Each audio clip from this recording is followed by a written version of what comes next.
Hello everyone, this is your educator Mansi Gupta. Welcome to ready for study. आज हम manufacturing industry का 5th lecture पढ़ने जा रहे हैं और आज के लेक्चर्स में हम आपकी जितने भी इंडस्ट्री वाला पोर्शन है ना, हम सारी इंडस्ट्री आज कवर कर लेंगे। ठीक है, तो आज हम बात करेंगे ऑटोमोबाइल इंडस्ट्री की। अब लेकिन यहाँ पे ध्यान रखना, इस ऑटोमोबाइल का आपके हाथ में जो मोबाइल है उससे बिल्कुल भी लेना देना नहीं है। यहाँ पर मोबाइल का मतलब है कि इधर उधर घूमना फिरना, तो वो घूमने फिरने का काम कौन करता है भाई? ट्रांसपोर्ट करता है। तो जितना भी ट्रांसपोर्ट एक्टिविटी होती है, जितनी भी आपकी गाड़ियाँ, कार, बड़े बड़े ट्रक, बसेस वगैरह जो आती हैं, वो ऑटोमोबाइल इंडस्ट्री का ही एक पार्ट है। ठीक है, तो this industry provide vehicle for quick transport of good services passengers. अब देखो, जैसे मान लो कोई भी इंडस्ट्री है, मान लीजिए आपकी कपड़ा बनाने की एक इंडस्ट्री है। ठीक है, आपने यहाँ पे अपना प्रोडक्शन किया, बहुत सारे कपड़े बना लिए। अब ये कपड़े क्या आप कैसे बेचेंगे? अब आपको सिर्फ कपड़े थोड़ी बनाने हैं, आपको तो कपड़े बेचने भी हैं। तो क्या आप डायरेक्ट घर घर में जाके बेचेंगे?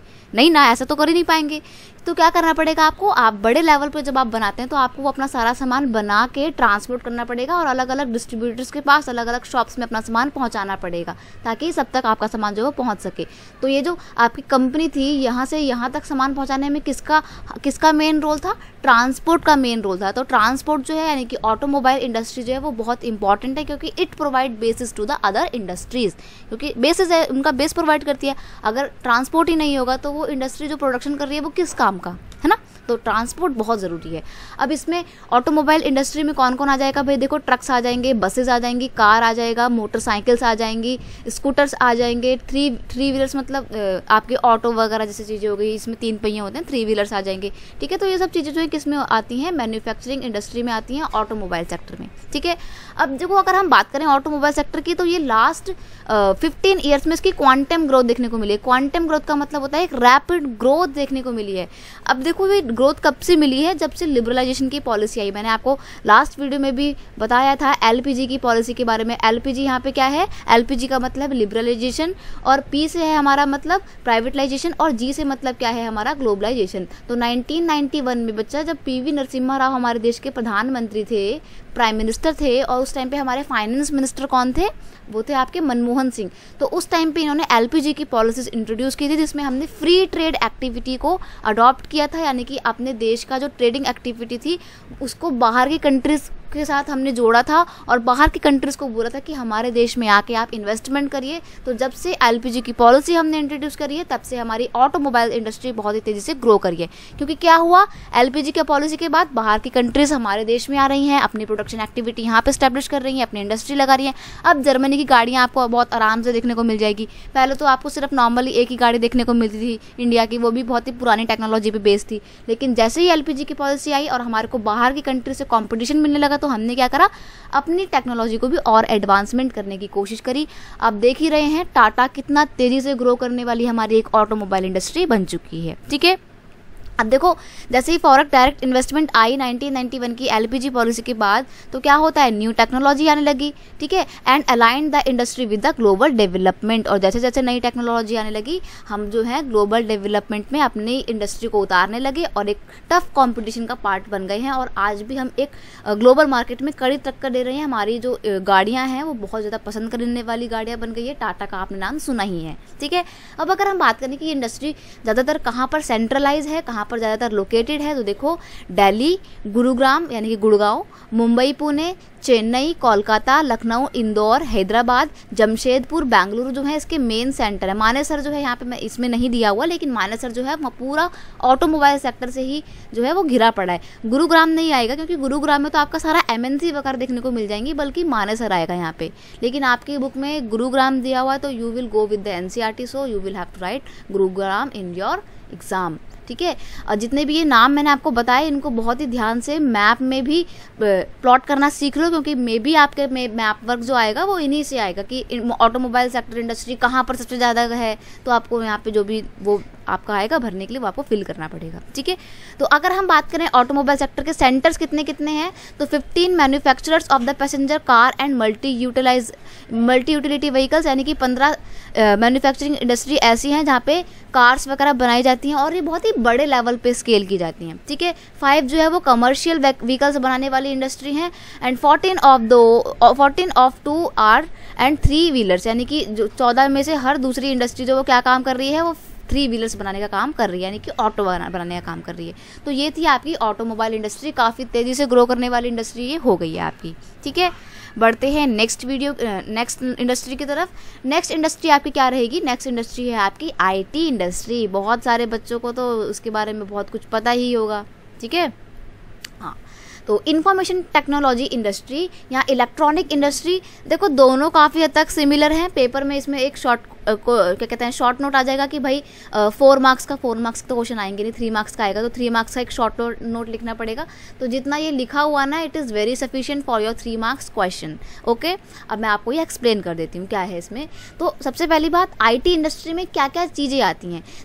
इलेक्ट्रॉनिक इंडस्ट्री या IT industry cover a wide range of products from the transistor set. Transistor मतलब होता है radio, television, telephone, cellular telecom, pagers और आपका telephone exchange, radars, computer and many other equipment required by the telecommunication industry. यानी कि tele communication यानी कि एक तरीके से मास कम्युनिकेशन इंडस्ट्री के द्वारा इस्तेमाल में लाने जाने वाली जितनी भी चीज़ें हैं, चाहे वो टेलीविज़न हो, इंटरनेट हो, फ़ोन हो, कंप्यूटर हो, रडार हो। रडार तो पता नहीं क्या होता है, जो आपके बड़े बड़े प्लेन वगैरह जा रहे होते हैं तो उनको डायरेक्शन चाहिए होती है ना, तो वो डायरेक्शन देने का काम रडार करता है। ठीक है, तो रडार जो है ये बहुत इंपॉर्टेंट होता है हमारी एयरवेज के लिए। तो ये सारा जो है काम कौन करता है? इंफॉर्मेशन टेक्नोलॉजी के अंडर में ये सारा काम आपका होता है। मैं आपको बता दूँ, ये तेज़ी से सेक्टर बहुत ज़्यादा डेवलप हो रहा है, बहुत सारे लोगों को एम्प्लॉयमेंट प्रोवाइड करता है। इंटरनेट का ज़माना है भाई, अब तो कोविड के बाद से तो वैसे ही सब कुछ बहुत ज़्यादा डिजिटलाइज हो गया है ना, इंटरनेट का बहुत ज़्यादा इस्तेमाल होने लगा है। तो अब तो आपकी एजुकेशन जो है वो भी काफ़ी डिजिटलाइज हो गई है। आप अपने घर में बड़ों से पूछना कि वो लोग कितना यूट्यूब से पढ़ते थे, नहीं पढ़ते थे क्योंकि इतना इंटरनेट ही नहीं होता था। लेकिन आप लोगों के पास तो इतनी ज़्यादा फैसिलिटीज़ हैं, है ना। क्यों है फैसिलिटीज़? क्योंकि इंटरनेट बहुत एम्पाइल अमाउंट में अवेलेबल है। IT सेक्टर बहुत ज़्यादा डेवलप कर चुका है। अब अगर हम बात करें इंपॉर्टेंट सेक्टर की, तो सबसे पहली बात आपको पेपर में बहुत पूछता है कि IT सेक्टर का हब क्या है। भाई IT सेक्टर का हब आपको यहाँ पे लिखना है बैंगलोर है। ठीक है, बैंगलोर जो है वो IT सेक्टर का हब है। इनफैक्ट इसको ये बोला जाता है कि ये इलेक्ट्रॉनिक कैपिटल है हमारी इंडिया की। और अगर हम इसको जनरली बोले तो उसको बोलते हैं कि ये हमारे इंडिया की सिलिकॉन वैली है। अब ये सिलिकॉन वैली क्या वर्ड है? देखो अमेरिका में ना इंफॉर्मेशन टेक्नोलॉजी का एक जो पूरा सेक्टर है ना, वो उसको वहाँ पे ना सिलिकॉन वैली है वो। मतलब जैसे मान लो हमारे पूरे इंडिया में बैंगलोर में सारी IT इंडस्ट्री है, वैसे ही अमेरिका में सारी की सारी IT इंडस्ट्री पता है कहाँ पर है? कहाँ पर है? आपके सिलिकॉन वैली में है। तो इसीलिए हम लोग कहते हैं कि हमारे इंडिया की सिलिकॉन वैली जो है वो क्या है? बैंगलोर है। ठीक है, बाकी अदर हम सेक्टर्स देखें तो कौन कौन से हैं भाई? मुंबई है, दिल्ली है, हैदराबाद है, पुणे है, चेन्नई है, कोलकाता, लखनऊ एंड कोयम्बटूर जो है वो अदर सेक्टर है IT इंडस्ट्री के।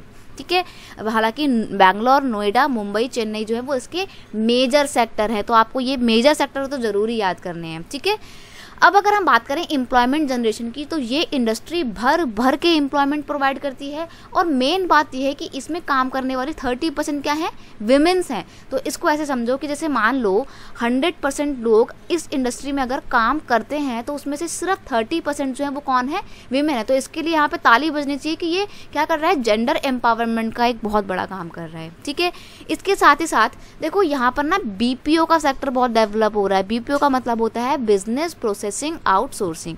इसमें क्या होता है? जैसे मान लो अब बहुत ज़्यादा क्या हो रहा है? ग्लोबलाइजेशन का दौर है, बाहर की कंपनियां इंडिया में आके अपने इंस्टीट्यूट एस्टैब्लिश कर रही हैं, अपने कंपनियां लगा रही हैं। तो एक कम्युनिकेशन तो होनी चाहिए ना दो कंट्रीज़ के बीच में। तो कम्युनिकेशन को रेगुलेट मतलब नहीं बोलेंगे रेगुलेट, लेकिन जैसे मान लो इंडिया में बैठे बैठे आपको किसी अमेरिका के बंदे को कोई इन्फॉर्मेशन प्रोवाइड करनी है, तो यहाँ पे वो क्या कर देंगे? इंडिया में कोई सेंटर बना देंगे, कॉलिंग सेंटर टाइप की चीज़ें बना देंगे और यहीं से फिर इंडियंस जो हैं अपना बातचीत करके इन्फॉर्मेशन सेंड करते रहेंगे। तो ये सारा सेक्टर किसमें आता है? BPO में आता है, बिजनेस प्रोसेस आउटसोर्सिंग।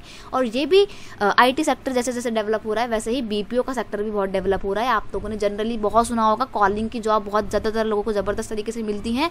और आपको बता दूँ सैलरी इसके साथ साथ ये काफ़ी अच्छा हैंडसम सैलरी पैकेज भी देते हैं। तो ये काफ़ी एक अच्छा सोर्स है नॉन टेक वाले बंदों को जॉब के लिए। ठीक है, बस ये क्या है, आपको इसमें फॉरेन लैंग्वेजेस आने चाहिए। तो इसलिए जो लोग फ्रेंच करते हैं, स्पेनिश लैंग्वेज सीखते हैं, उनकी जो जॉब होती है वो BPO सेक्टर में ही होती है। ठीक है, चलो, आपकी जितनी भी इंडस्ट्री थी बेटा वो तो सारी इंडस्ट्री ख़त्म हो गई हैं। अब हम बात करेंगे ये जो हमने जितनी भी इंडस्ट्री पढ़ी, तो क्या ये सारी इंडस्ट्री हमारे देश की ग्रोथ के लिए होती है? तो ये बात बिल्कुल सही है कि भाई ग्रोथ तो होती है, उसमें तो कोई दो राय नहीं। लेकिन आपको पता है on the other hand every one has a second face. एक सिक्के के दो पहलू होते हैं ना, वैसे ही इंडस्ट्री के भी दो फेसेस हैं। एक अच्छा है क्योंकि ये हमारे इकोनॉमिक ग्रोथ को बढ़ावा देता है, लेकिन दूसरी तरफ इसका एक नेगेटिव रोल क्या है कि ये कहीं ना कहीं हमारे इन्वायरमेंट को डिग्रेडेट करता है, यानी कि पॉल्यूट करता है। ठीक है, तो अब जो हमारा नेक्स्ट पॉइंट आएगा, नेक्स्ट पॉइंट का मतलब नेक्स्ट सेक्शन जो है वो क्या है, हमारा इंडस्ट्रियल पॉल्यूशन से रिलेटेड है। यानी कि जो इंडस्ट्री हम लोग धीरे धीरे डेवलप कर रहे हैं वो कैसे ग्रोथ तो कर रही है हमारी देश की इकोनॉमी की, लेकिन कहीं ना कहीं हमारे एनवायरनमेंट को भी हानि पहुंचा रही है और उसके लिए काफ़ी प्रॉब्लम्स क्रिएट कर रही है। तो देखो कौन कौन से होते हैं। The growth of industrial contribute significantly to the India's economic growth. Economic growth में बहुत ज़्यादा रोल प्ले करती है, लेकिन दूसरी तरफ इससे land, water, air and noise pollution भी होता है। ठीक है, जो कि हमारे इन्वायरमेंट को क्या कर रहा है, पॉल्यूट कर रहा है। तो अभी हम आपके जो चैप्टर में कौन कौन से 4 टाइप ऑफ पॉल्यूशन पढ़ेंगे। First is air pollution, water pollution, noise pollution and land pollution.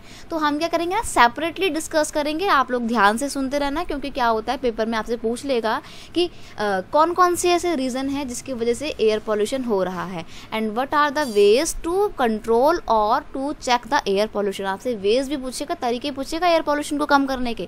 तो पहले हम क्या करेंगे, एयर पॉल्यूशन होता कैसे है, क्या क्या कारण है, और अगर हो रहा है तो इससे क्या क्या प्रॉब्लम्स क्रिएट हो सकती हैं। हम पहले प्रॉब्लम्स के बारे में डिस्कस करेंगे, जिसके सॉल्यूशन है वो लास्ट में हम देखेंगे। ठीक है, पेपर में 3 मार्क्स का अगर आपसे शॉर्ट नोट पूछेगा कि एयर पॉल्यूशन के बारे में बताओ, तो आपको जनरली इतना ही आंसर लिख देना है। 3 पॉइंट्स का आंसर है, अफेक्ट भी मैंने बताए हुए हैं, तो बहुत सफिशिएंट आंसर है।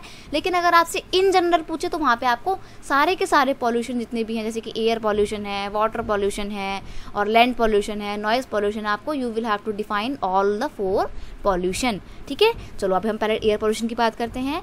The presence of high proportion of undesirable gases such as the sulphur dioxide and carbon monoxide. देखो हमारे इन्वायरमेंट में जब कुछ अनडिजायरेबल गैसेस एंटर कर जाती हैं, जैसे कि सल्फर डाइऑक्साइड और कार्बन मोनोऑक्साइड, तो इससे क्या होता है, हमारा पॉल्यूशन, हमारा जो एयर है वो पॉल्यूट होता है। ये दोनों गैस हमारी हेल्थ के लिए बहुत हजार्डियस है। ये हमारे अंदर जो है ना ब्लड सप्लाई को भी क्या कहते हैं, डिसबैलेंस कर देती हैं। इंसान मर जाते हैं अगर बहुत ज़्यादा एक्सेसिव अमाउंट में कार्बन मोनोऑक्साइड उनके अंदर इनहेल कर लेते हैं लोग। तो ठीक है, तो ये बहुत बड़ी प्रॉब्लम्स हैं।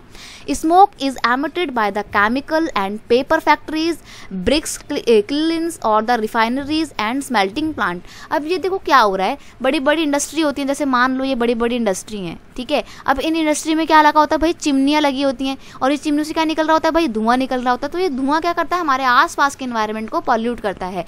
तो इसमें मेन कल्प्रिट कौन कौन है भाई, हमारी केमिकल इंडस्ट्री जो बहुत ज़्यादा हजार्डियस गैस को एमिट करती है हमारे एनवायरनमेंट में, पेपर इंडस्ट्री हो जाएगी आपकी, ब्रिक्स इंडस्ट्री हो जाएगी। आपने देखा होगा ईंट की भट्टियां बनती हैं, जहाँ पे ईंट बनती है तो वो भट्टी में से बड़ी बड़ी काली काली धुआं निकल रहा होता है। तो ये तो बहुत ज़्यादा पोल्यूशन का कारण है। रिफाइनरीज हो गया, स्मेल्टिंग प्लांट होगा, ये जो है बहुत पॉल्यूशन क्रिएट करते हैं हमारे एयर को, ठीक है, सॉरी एयर पॉल्यूशन क्रिएट करती हैं। बर्निंग ऑफ फॉसिल फ्यूल, मतलब हम बड़ी मात्रा में क्या कर रहे हैं, कोल को बर्न कर रहे हैं, ठीक है। गाड़ियों में जाते हैं, रेड लाइट होती है तो हम क्या करते हैं, अपने आलस की वजह से गाड़ी का जो कंट्रोल है उसको बंद नहीं करते हैं। तो क्या होता है, देखो धुआं लगातार जा रहा होता है, तो इससे हमारा एनवायरनमेंट ही पॉल्यूट हो रहा है। प्लस हमारा एक नुकसान ये भी हो रहा है कि हमारा पेट्रोल डीजल ये भी तो खत्म हो रहा है। तो हमारे को एक रिस्पॉन्सिबल नागरिक बनना होगा, और ये जो फालतू का जो बर्निंग होती है ना फ्यूल्स की, इसको रोकना पड़ेगा। काफ़ी सारी पोल्यूशन तो काफ़ी सारा प्रॉब्लम तो ऐसे ही सॉल्व हो जाएगा अगर लोग रिस्पॉन्सिबल हो जाएं। लेकिन वही है, हम ढीठ हैं बहुत ज़्यादा, ठीक है। अब देखो, इट अफेक्ट ह्यूमन हेल्थ, इससे क्या होता है, ह्यूमंस की हेल्थ अफेक्ट होती है। इवन हमारे जो एनिमल्स हैं, प्लांट हैं, बिल्डिंग्स वगैरह जो हैं, बिल्डिंग्स में रहने वाले लोग जो हैं, ये सब लोग बहुत परेशान होते हैं। देखो ना कितना बुरा हाल है, कितना ज़्यादा धुआं निकल रहा है। तो ये क्या है ना, ये जहर छोड़ रहे हैं हम, और कुछ नहीं, हमें दिखता है जहर और हम इसकी तरफ ध्यान भी नहीं देते हैं। अब अगर हम बात करें वाटर पॉल्यूशन की, तो ये क्या होता है, जब हम अपना ऑर्गेनिक और इनऑर्गेनिक केमिकल इंडस्ट्री वेस्ट जो है पानी में बहा देते हैं, डिस्चार्ज कर देते हैं, तो इससे क्या होता है, हमारा जो वाटर है, हमारे जो रिवर हैं, लेक्स हैं, पॉन्ड हैं, वो क्या हो जाते हैं बेटा जी, पॉल्यूट हो जाते हैं। देख रहे हो ना कैसे काला काला पानी छूट रहा है यहाँ पे, और ये क्या होगा, पानी तो गंदा हो गया है ना। और ये देखो, ये तो कितनी भयंकर तस्वीर है, इतना ज़्यादा गंदगी आपको देखने को मिल रही है।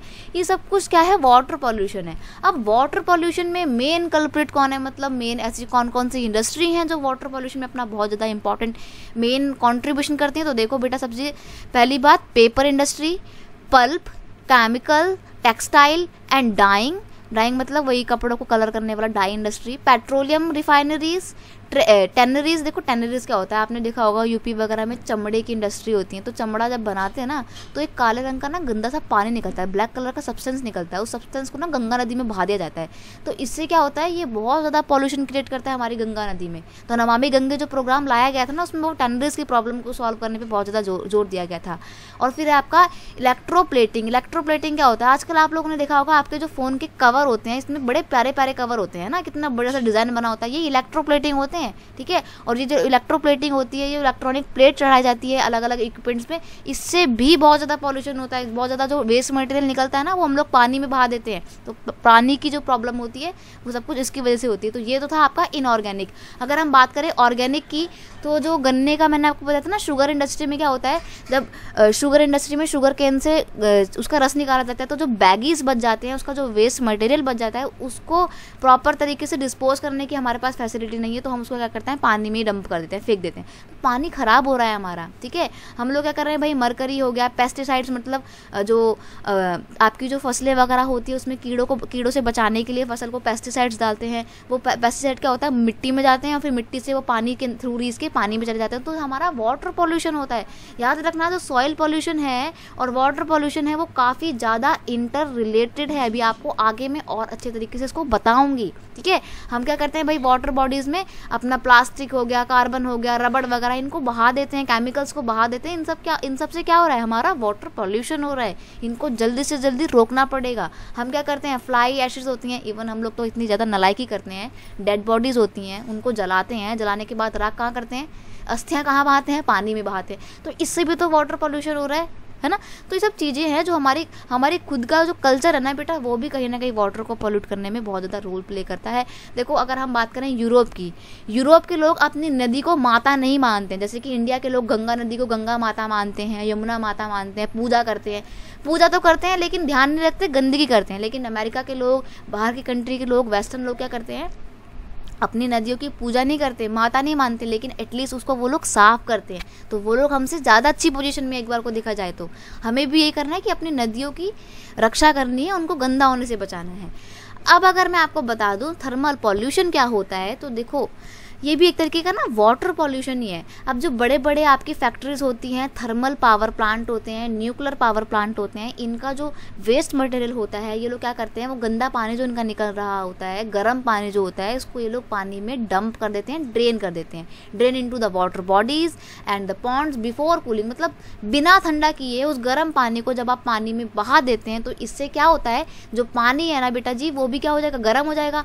और पानी गर्म हो जाएगा तो इससे आसपास का जो हमारा इकोलॉजिकल बैलेंस है वो डिस्टर्ब हो जाता है। इसको ही बोलते हैं आपका थर्मल पॉल्यूशन। पेपर में 1 मार्क्स का क्वेश्चन पूछ लेगा, व्हाट इज थर्मल पॉल्यूशन, तो आपने यही डेफिनेशन लिखनी है, आपके पूरे अच्छे नंबर आएंगे, ठीक है। अब अगर हम बात करें थर्मल पॉल्यूशन की इफेक्ट की, यानी कि इसका क्या प्रभाव पड़ता है, तो देखो wastage from the nuclear power plant, nuclear and weapons production facilities cause cancer. बेटा जी, इससे कैंसर होता है आपको, ठीक है, आपको नहीं, मतलब नॉर्मली इससे कैंसर की प्रॉब्लम होती है। प्लस जहाँ पर थर्मल पावर प्लांट होते हैं और जहाँ पे पानी में ये थर्मल पॉल्यूशन पाया जाता है, वहाँ पे आसपास के एरिया में ना बर्थ डिफेक्शन पाया जाता है, यानी कि जो बच्चे जन्म लेते हैं उनमें कोई ना कोई कमी होती है। शायद किसी का हाथ में कोई दिक्कत होती है, कोई पोलियो से ग्रस्त होता है, या कई बार जो प्रेग्नेंट वीमेंस हैं उनका मिसकैरेजेस तक भी हो जाता है। तो सोचो कितनी मतलब कितना सीरियस इशू है और हम इसकी तरफ ध्यान ही नहीं देते हैं, है ना। तो हम तो अपनी ग्रोथ में लगे पड़े हैं, लेकिन ये नहीं देख रहे कि हमारी जो एक बार नेचर है, अगर वो तबाह हो गया ना बेटा, तो ये जितनी भी कमाई है, जितना भी इकोनॉमिक ग्रोथ है, वो धरी की धरी रह जाएगी। तो हमारे को बहुत ज़्यादा ध्यान करना है अपने पॉल्यूशन पे, कंट्रोल पे, ठीक है। Soil and water pollution are the closely related. मैंने आपको बताया था ना कि बेटा दोनों बहुत ज़्यादा इंटरलेट होते हैं। इसको पढ़ने से पहले मैं आपको बता दूँ, देखो आप में से बहुत बच्चे सोचते होंगे कि देखो मैडम, अगर आप इतना सारा वेस्ट मटेरियल है, इसको अगर डिस्पोज करने की प्रॉब्लम है, तो हम ऐसा क्यों नहीं करते कि एक बहुत बड़ा गड्ढा खोदें, ठीक है, और इसके अंदर ही सारा वेस्ट मटेरियल रख दें और फिर मिट्टी से ढक दें और उसके ऊपर घर बना दें।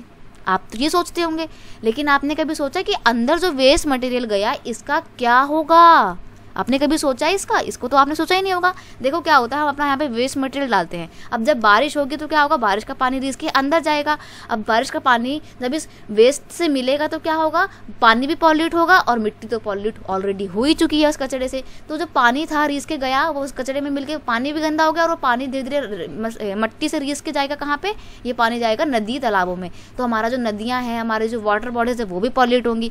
इसीलिए कहा गया है कि चाहे सॉइल पोल्यूशन हो और चाहे वाटर पोल्यूशन हो, दोनों काफ़ी क्लोजली इंटररिलेट है। अब एक और एग्जांपल मैं दूं, खेत में क्या करते हैं हम लोग, हमारे जब हम लोग एग्रीकल्चर फील्ड में जब क्रॉप लगाते हैं तो उसमें इंसेक्टिसाइड्स डालते हैं, पेस्टिसाइड्स डालते हैं, ताकि अपनी फसलों को हम कीड़ा लगने से बचा सकें। तो जो पेस्टिसाइड्स वगैरह होते हैं हम डालते तो पेड़ में, लेकिन बाद में फिर वो कहाँ जाता है, सॉइल में जाता है। और फिर जब हम उसमें इरीगेशन करते हैं तो वो कहाँ से, वो जो हमारा पेस्टिसाइड था मिट्टी में पड़ा हुआ कहाँ जाएगा, वो अंदर मिट्टी सोख लेगी और मिट्टी के अंदर का जो पानी है वो कहाँ जाएगा, वो हमारी वाटर बॉडीज में जाएगा, हमारी वाटर बॉडीज को पॉल्यूट करेगा। तो आप समझ पा रहे हो ना कैसे सॉइल और वाटर पॉल्यूशन काफ़ी ज़्यादा इंटर रिलेटेड है। ठीक है, dumping of waste specially glasses, harmful chemicals, industrial effluents यानी कि इंडस्ट्रियल जो गार्बेज होता है, डस्ट होता है, वो हम लोग फेंक देते हैं। Packaging, salt and garbage, retention and soil useless यानी कि जो हम गंदा अपना सारा कचरा वगैरह मट्टी में फेंकते हैं। रेन वाटर क्या करता है, percolate the soil carrying the pollutants to the ground and ground water also get contaminated मतलब संक्रमित हो जाता है। जैसे मिट्टी में पड़ा हुआ कूड़ा जो भी था पानी में मिलने के बाद पानी को गंदा किया, वो पानी रीस के कहाँ गया, ग्राउंड वाटर में गया। तो हमारा जो पीने वाला ग्राउंड वाटर था जिसको हम बिल्कुल साफ समझते हैं वो भी गंदा हो जाएगा, है ना। और क्या होगा, हमारी वाटर बॉडीज में अगर वो पानी जाएगा तो हमारी वाटर बॉडीज को भी गंदा करेगा। तो ना सिर्फ वो हमारे लिए हानिकारक है बल्कि जो हमारे एक्वेटिक एनिमल्स हैं यानी कि जलीय जीव जो है, जो पानी में रहने वाले फिशेस हैं, उनके लिए भी बहुत ही हेल्थ हजार्डियस होता है। काफ़ी सारे आपने बार देखा होगा मछलियाँ मर जाती हैं बेटा। आसपास की जो इंडस्ट्री होती है ना, वो अपने वेस्ट मटेरियल को पानी में बहा देती हैं, तो पानी गंदा हो जाता है, पानी पॉल्यूट हो जाता है। पानी पॉल्यूट हो जाता है तो क्या होता है, पानी में प्रॉपर ऑक्सीजन की सप्लाई नहीं हो पा रही होती है, या उसमें कुछ ऐसे पार्टिकल्स मिक्स हो जाते हैं, ऐसे केमिकल्स मिक्स हो जाते हैं जो वहाँ के एक्वेटिक एनिमल्स के लिए बिल्कुल भी ठीक नहीं होता। तो बहुत सारी मछलियाँ मर जाती हैं। ये बहुत बड़ी प्रॉब्लम है, हमारे को बहुत ध्यान देना पड़ेगा इस पर। अब मैं आपको बता दूँ नॉइज़ पॉल्यूशन की बात। तो नॉइज़ पॉल्यूशन के बारे में हम लोग कभी ध्यान ही नहीं देते हैं यार, लेकिन नॉइज़ पॉल्यूशन बहुत बड़ी प्रॉब्लम है। अब खुद बताओ, जब आप आराम से शांति से एक जगह शांति में बैठे होते हो आपको कितना अच्छा लगता है, लेकिन आप जब भीड़ भड़के वाली जगह में जा रहे होते हो जहाँ पे हर जगह चैं पै हो रही होती है, गाने बज रहे होते हैं, आप कितना इरिटेट हो जाते हो। तो इसको ही क्या बोलते हैं बेटा, इसको ही बोलते हैं नॉइज़ पॉल्यूशन।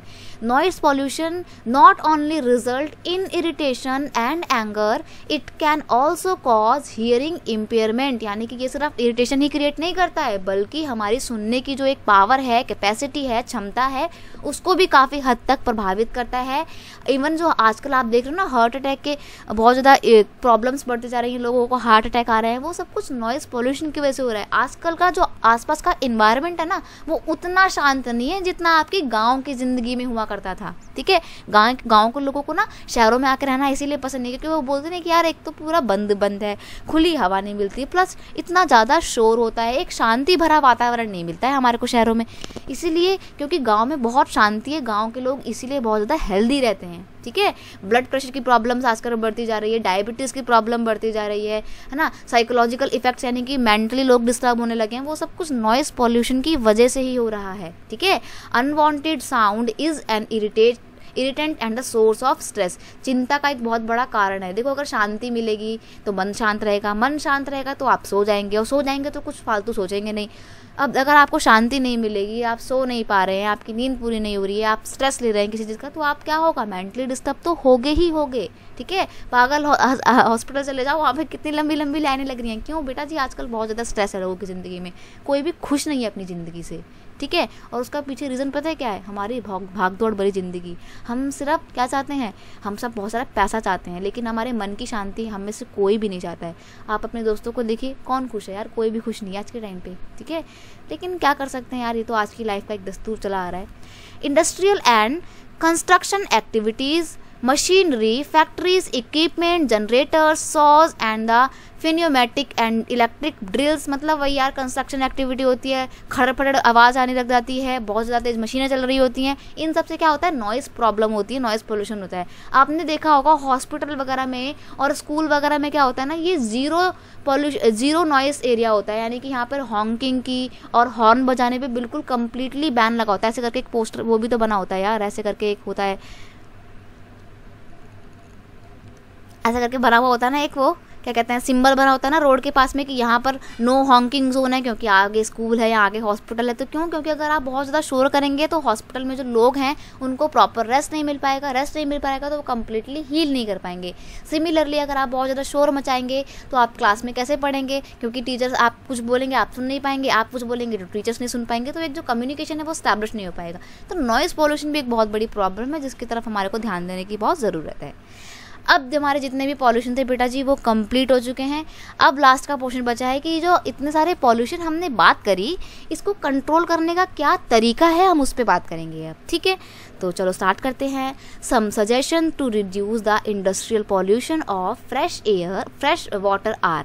अभी हम बात करेंगे कि जो वाटर पॉल्यूशन होता है उसको कैसे हम रिजॉल्व कर सकते हैं उस प्रॉब्लम को। तो मिनिमाइज वाटर यूज़, हमारे को ना पानी को बहाना नहीं है, ठीक है, वेस्ट नहीं करना है, मिनिमाइज करना है उसके यूज़ को, ताकि कम पानी इस्तेमाल करो, अपनी ज़रूरतों को पूरा कर सको, फालतू में मत बहाओ, ठीक है। प्लस पानी को रिसाइकिल करना है ताकि जो है हमारे को एक्सेसिव अमाउंट में पानी को इस्तेमाल ना करना पड़े, वही पानी हम रिसाइकिल करते रहें ताकि पानी की शॉर्टेज ही ना हो, ठीक है। तो ये एक बहुत प्यारा सा तरीका है। दूसरा एक बहुत प्यारा सा तरीका क्या है, रेन वाटर हार्वेस्टिंग, यानी कि हमारे को बारिश के पानी को स्टोर करके रखना है। अभी आप अपनी ज्योग्राफी की बुक में 3rd चैप्टर में बहुत सारे वाटर रिसोर्सेज वाले चैप्टर में पढ़ चुके हैं, कौन कौन से तरीके होते हैं वाटर को हार्वेस्ट करने के, तो यही चीज़ें यहाँ पे भी आ जाएंगी, ठीक है। Treating hot waters and the effluent before releasing them into the river and pond, यानी कि पानी को नदियों में यानी कि वाटर बॉडीज़ में बहाने से पहले उसको ट्रीट करना है, ठीक है। जो थर्मल पावर प्लांट अपना गंदा पानी hot water without any filtration के जो ड्रेन कर देते हैं ना पानी में, उसको रोकना है ताकि वाटर पोल्यूशन को रोका जा सके, ठीक है। तो जो ट्रीटमेंट होता है इंडस्ट्री पानी को पोल्यूशन को रोकने के लिए ट्रीटमेंट करती है अपने पानी का, तो वो 3 लेवल पे कर सकती है। एक होता है आपका primary treatment, it is done by the mechanical means, यानी कि इसमें ना मशीनों का इस्तेमाल करके पानी को साफ़ किया जाता है, यानी कि जो भी आप डंप कर रहे हैं कूड़ा उसको मशीनों का इस्तेमाल करके फिल्टर करेंगे। फिल्टर करने के कौन कौन से तरीके इस्तेमाल कर सकते हो, सेडिमेंटेशन का इस्तेमाल कर सकते हो, फ्लोकुलेशन का इस्तेमाल कर सकते हो, ग्राइंडिंग का इस्तेमाल कर सकते हो, ताकि जो पानी है डस्ट मटेरियल जो है उसको आप अलग कर लो और जो बाकी का पानी बचा उसको आप डंप कर दो और ठंडा करके डंप करो ताकि कोई पॉल्यूशन ना हो। सेकेंडरी ट्रीटमेंट में आपका हो जाएगा बायोलॉजिकल प्रोसेस, यानी कि आप कुछ ऐसे कीड़े वगैरह ऐसे होते हैं, कुछ ऐसे इंसेक्ट होते हैं जो वाटर पोल्यूशन को जो ना अपने खुद खा जाते हैं और पोल्यूशन को रोक देते हैं। तो बायोलॉजिकल तरीकों का इस्तेमाल करके भी आप वाटर पोल्यूशन को रोक सकते हैं। और टर्शरी सेक्टर में क्या हो जाएगा बेटा जी, टर्शरी में तो फिर आपका बायोलॉजिकल, केमिकल्स, फिजिकल प्रोसेस, आप सभी तरीके की चीज़ों का इस्तेमाल करेंगे वाटर पोल्यूशन को रोकने के लिए, ठीक है। आप अलग अलग तरीकों का इस्तेमाल करेंगे, जाली लगा के पानी को छान के साफ़ करेंगे, फिजिकल तरीके से पानी को साफ़ करेंगे एंड देन उसको आप रिलीज़ करेंगे, तो इससे आप वाटर पोल्यूशन को रोक सकते हैं। तो यहाँ पे जितने भी तरीके थे ये किसके थे, ये थे आपके वाटर पॉल्यूशन को रोकने के, ठीक है। पेपर में अगर आपसे क्वेश्चन पूछ लेगा what are the ways to check the water pollution, define them, तो you will have to write all these point and you will get full marks, ठीक है। चलो जी आगे बढ़ते हैं। Now we will discuss about the air pollution and how can we resolve the problem of air pollution, how can we check the air pollution। तो सबसे पहली बात, जो पार्टिकुलेट मैटर होते हैं, पार्टिकुलेट मैटर मतलब होता है ऐसे सब्सटेंस जिनको हम डायरेक्ट इनहेल कर लेते हैं और वो हमारी हेल्थ के लिए बहुत प्रॉब्लमेटिक होते हैं। तो ऐसे पर्टिकुलर मैटर्स को क्या करना है, हमारे को उनको साफ़ करना है। अब उनको एयर में रिलीज़ करने से पहले उनको जो है क्या करना है, एक जगह फिल्टर करना है। तो उसके लिए हम कौन कौन से तरीके का इस्तेमाल कर सकते हैं, इलेक्ट्रोस्टैटिक प्रिसिपिटेटर्स का इस्तेमाल कर सकते हैं, फैब्रिक फिल्ट्रेशन का इस्तेमाल कर सकते हैं, स्क्रबर्स का इस्तेमाल कर सकते हैं और इनिट्रेशन का इस्तेमाल कर सकते हैं। इनके थ्रू जो है मतलब ये कुछ तरीके हैं जिनका इस्तेमाल करके जो है आप क्या कर सकते हैं, एयर पॉल्यूशन को रोक सकते हैं। देखो टर्मिनोलॉजी को मैं यहाँ पे डिफाइन नहीं करूँगी क्योंकि इतना टाइम नहीं है कि आप सब कुछ अच्छे से पढ़ सकें। बस आप क्या करें, इनको याद कर लीजिए कि ये टर्म्स इस्तेमाल करके हम अपने एयर पॉल्यूशन को रोक सकते हैं, ठीक है, क्योंकि पेपर में भी डिफाइन नहीं करनी पड़ेंगे आपने। अब अगर हम बात करें स्मोक की, तो स्मोक की प्रॉब्लम बहुत होती है, ठीक है। और वो क्यों होती है, क्योंकि हम अपने फॉसिल फ्यूल्स को बर्न करते हैं और फॉसिल फ्यूल्स को बर्न करते हैं तो क्या होता है बेटा जी, उसमें से बहुत ज़्यादा धुआं धुआं निकलता है, और वो धुआं कहाँ जाता है, हमारे एटमॉस्फेयर में जाता है, और एटमॉस्फेयर में जाके वो क्या करता है, हमारे एयर को पॉल्यूट करता है। तो हमारे को क्या करना है, smoke can be reduce by the using of oil and gases as rather than the use of coal in the factory. यानी कि हमारे को फॉसिल फ्यूल का इस्तेमाल नहीं करना है, इसका इस्तेमाल नहीं करना है, बल्कि किसका इस्तेमाल करना है, ज़्यादातर हमारे को ऑयल का इस्तेमाल करना है, गैस का इस्तेमाल करना है, सीएनजी गैस का इस्तेमाल आजकल हम कर सकते हैं। इससे क्या होगा, इससे ये होगा कि जो स्मोक की प्रॉब्लम होती है वो काफ़ी हद तक सॉल्व हो जाती है। और आज तो हम थोड़ा सा और ज़्यादा आगे बढ़ गए हैं, अब हम किसका इस्तेमाल करते हैं, अब हम अपनी इलेक्ट्रिक्स का इस्तेमाल करते हैं ना, इलेक्ट्रिक मशीनें हो गई हैं अब हमारी, हम आजकल इलेक्ट्रिक व्हीकल्स का इस्तेमाल करते हैं, इलेक्ट्रिक स्कूटी की कितनी ज़्यादा डिमांड होने लगी है ना। तो ये भी चीज़ें हैं। अब तो दूसरी बात फिर ये भी है ना कि पेट्रोल के दाम तेज़ी से बढ़ते जा रहे हैं। अभी जब मैं ये वीडियो रिकॉर्ड कर रही हूँ तो पिछले 15 दिनों में जो पेट्रोल है उसकी कीमतें 13 टाइम्स बढ़ चुकी हैं। तो ऐसे में नॉर्मल लोगों के लिए अब पेट्रोल की गाड़ियाँ खरीदना मुश्किल होता जा रहा है। अब लोग जो है स्विच कर रहे हैं इलेक्ट्रिक ट्रांसपोर्ट की तरफ। ठीक है, तो ये तो था आपका एयर पॉल्यूशन। अब हम बात करेंगे, now we will discuss about the noise pollution. तो चलो भाई नॉइस पोल्यूशन में भी आ जाते हैं।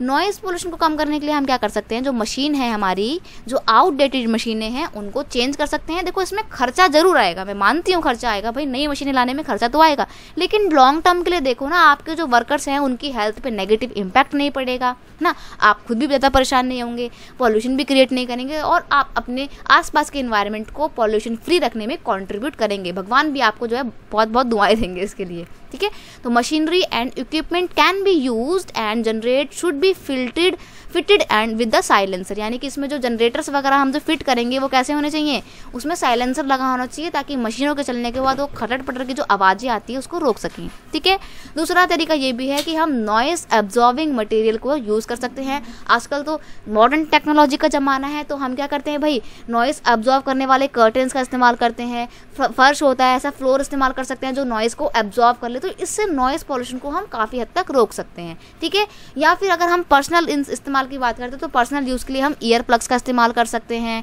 है ना, ईयरफोन्स का इस्तेमाल कर सकते हैं। आपने देखा भी होगा बहुत सारी मशीनों में, जो बेसिकली ऑटोमोबाइल सेक्टर में काम करने वाले लोग होते हैं, उनके यहाँ पे मशीनों में बहुत आवाज़ आती है, तो वहाँ पर क्या होता है ना, लोगों को ईयर प्लग्स मिलते हैं ताकि वो अपना काम शांति से कर सके विदाउट एनी डिस्ट्रैक्शन। तो ये जो तरीके थे आपके नॉइस पॉल्यूशन को कम करने के।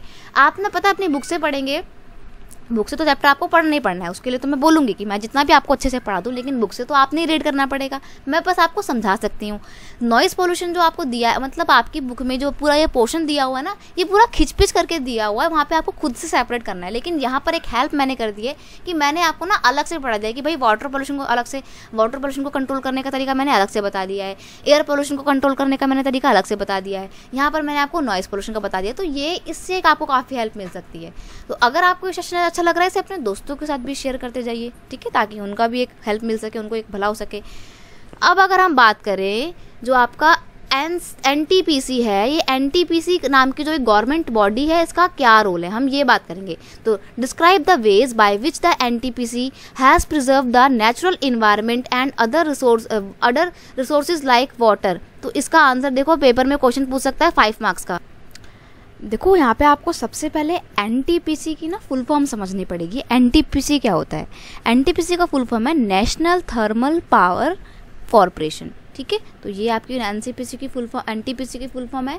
अभी जो NTPC है क्या करता है, इट हैज़ ISO सर्टिफिकेट, इसके पास ISO सर्टिफिकेट है for the environment management system, यानी कि आसपास का जो इन्वायरमेंट है उसको मैनेजमेंट करने के लिए जो पूरा एक सिस्टम है उसका ISO सर्टिफिकेट इसके पास है। और ये क्या करता है, it taken following step for preserving the natural environment and resources. हमारे जो इन्वायरमेंट है उसको प्रिजर्व करने के लिए कुछ तरीके जो हैं वो हम बात करते हैं।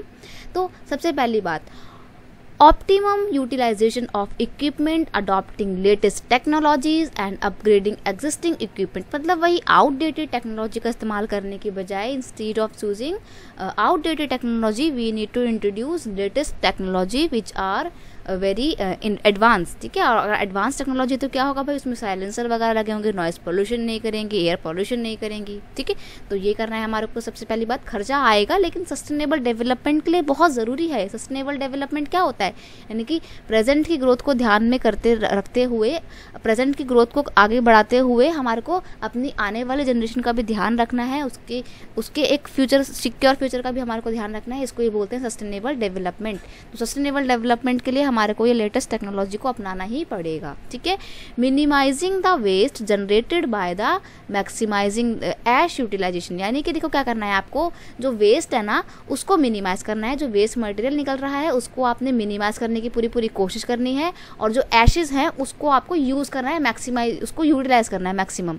जो ऐश होते हैं मतलब राख वगैरह होती है, आप उसको ऐसा फर्टिलाइज़र यूज़ कर सकते हैं, तो उससे आपकी प्रोडक्शन अच्छी हो जाएगी। तो आपका जो ऐश है उसको भी एक तरीके से एक उसका निपटारा हो गया और एक प्रॉब्लम सॉल्व हो गई आपका डस्ट वगैरह का, ठीक है। अब अगर हम बात करें थर्ड की, तो providing green belts for nurturing ecological balance and addressing the question of special purpose vehicle for the afforestation, यानी कि हमारे को ना स्पेशल तरीके के व्हीकल्स का इस्तेमाल करना है जो इकोलॉजिकल बैलेंस को बना के रखे और ज़्यादा अमाउंट में हार्मफुल जो गैसेस होती हैं उसको एमिट ना करे, ठीक है।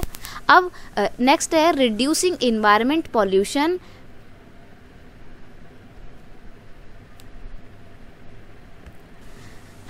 Sorry for a misgap, there was some technical issue. तो नेक्स्ट है आपका providing green belts for the nurturing ecological balance हो गया, ये था हमारा। नेक्स्ट था reducing environment pollution through the ash pond management, ash water recycling system and liquid waste management, यानी कि जितना भी वेस्टेज निकलती है चाहे वो ऐश की फॉर्म में हो, वाटर की फॉर्म में हो, कैसा भी हो, लिक्विड हो, सॉलिड हो, कैसा भी वेस्ट हो, हमारे को उसका पूरा मैनेजमेंट करना है। एनटीपीसी इसके ऊपर भी बहुत ध्यान देखता है और इससे रिलेटेड वो जो है अलग अलग गाइडलाइंस को इशू करता है, ठीक है, क्योंकि ये गवर्नमेंट बॉडी है तो ये ऑर्डर दे सकती है। Ecological monitoring reviews and online database management for all it's power station, यानी कि जितने भी पावर स्टेशन है ना, चाहे न्यूक्लियर पावर प्लांट हो, थर्मल पावर प्लांट हो, उसका एक ऑनलाइन डाटा मैनेजमेंट करता रहता है कि ये कौन कितना ज़्यादा पॉल्यूशन कर रहा है, और जो अगर ज़्यादा पॉल्यूशन करता है तो उसको एक स्ट्रिक्ट जो है क्या कहते हैं गाइडलाइंस इशू हो जाती है कि आपने अपना पॉल्यूशन मैनेज करना है। तो एक तरीके से ऑनलाइन डाटा मैनेज करके रखता है आपका एनटीपीसी। तो thus by taking above step the NTPC has shown the ways to people for the preserving the natural environment, यानी कि आपसे पूछ सकता है पेपर में क्वेश्चन यही कि एनटीपीसी ने क्या किया है भाई हमारे नेचुरल इन्वायरमेंट को प्रिजर्व करने के लिए, कौन कौन से स्टेप्स जो है उसने दिए हैं, कौन कौन सी चीज़ें उसने सजेशन दिए हैं। तो आपने यहाँ पे पॉइंट्स लिखने हैं। आपका ये एक तैयार आंसर है, पेपर में अगर क्वेश्चन पूछ लेगा तो आपने बस यही चीज़ें लिख के आनी है, ठीक है। तो आज की इस वीडियो को हम यहीं पे एंड करते हैं और आज के चैप्टर को बाय बाय बोलते हैं। अब हम पढ़ेंगे क्या, अब हम नेक्स्ट वीडियो लेक्चर में नेक्स्ट चैप्टर में हम कौन सा डिस्कस करने वाले हैं वो मुझे आप कमेंट सेक्शन में बता सकते हैं। बाकी मैंने सोचा है कि हम lifelines of the national economy पढ़ेंगे। तो अगर आप कुछ और चैप्टर चाहते हैं तो मुझे कमेंट सेक्शन में ज़रूर बताना, ठीक है। अगर आपको ये वीडियो आज का हेल्पफुल लगता है प्लीज़ इसे अपने दोस्तों के साथ ज़्यादा से ज़्यादा शेयर करना ताकि उनको भी बेनिफिट मिल सके, और चैनल पे नए हो तो सब्सक्राइब करना मत भूलना ताकि नेक्स्ट वीडियो का जो नोटिफिकेशन है वो आपको जल्दी से जल्दी मिल जाए और हम टाइम पर आपका कोर्स कंप्लीट कर पाएँ, ठीक है। चलिए, thank you so much, bye bye.